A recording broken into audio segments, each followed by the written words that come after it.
toi qui provoques le mal de tes propres mains. Et regarde toutes les galères que tu as pu avoir dans ta vie, tous les problèmes, les malheurs. Est-ce que c'est parce que tu as fait du bien ou est-ce que tu as récolté le mal que tu as fait? Et c'est pas en faisant du mal aux gens autour de toi, en n'ayant aucun cadre, aucune éthique que tu vas réussir. C'est en revenant vers Allah subhanahu wa ta'ala avant qu'il soit trop tard.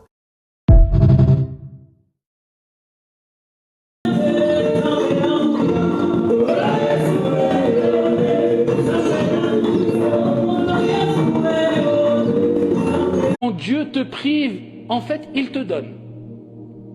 Quand Dieu te prive, en fait, il t'éduque.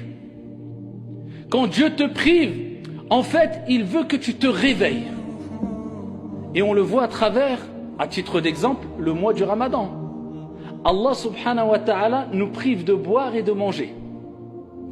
Afin qu'on se rende compte de ce grand bienfait qui est le fait de boire et de manger. Même de l'eau ou des dattes.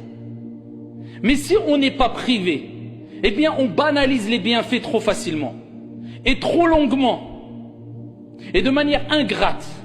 Et on mange et on boit quelquefois sans remercier Dieu, sans prendre conscience que c'est un des plus grands bienfaits parmi ces bienfaits de la vie d'ici-bas. On a même du mal à dire Alhamdulillah quand on finit de manger, louange à Dieu. Bismillah au nom de Dieu quand on commence à manger. Pourquoi? La banalisation des bienfaits. Et ça c'est un grand mal qui nous touche toutes et tous, quand on banalise les choses. En fait, quelquefois, ou quelque part, on peut dire qu'on est un peu pourri gâté. Vous avez un enfant, quand on le rend pourri gâté, tout ce qu'il veut, il donne plus d'importance à ses jeux, aux cadeaux qu'on lui donne, à peine il dit merci. On est un peu pourri gâté, nous. Comme on a des bienfaits tous les jours, la vue, la santé, la sécurité, le logement, le chauffage, l'eau, la nourriture. Peu d'entre nous remercient Allah comme il se doit. C'est pour ça qu'Allah Azza wa Jalla a dit cette vie d'ici-bas, c'est une vie où on se prépare pour le delà. Et quand tu profites de cette vie d'ici-bas, aucun mal. Mais il ne faut pas que ces bienfaits, ces délices de cette vie d'ici-bas rentrent dans ton cœur à tel point que tu te détournes d'Allah subhanahu wa ta'ala ou que tu es noyé par les biens d'ici-bas. Plus de prière à l'heure, tu tombes facilement dans les grands péchés, tu fais du mal aux gens. Pourquoi? Ton seul objectif, c'est cette vie d'ici-bas. Tu es assoiffé, tu es affamé et tu ne seras jamais rassasié. Que tu sois blanc ou que tu sois noir, que tu sois riche ou pauvre, que tu sois croyant ou non, que tu sois faible ou fort, c'est une certitude universelle. Al-Maut, la mort.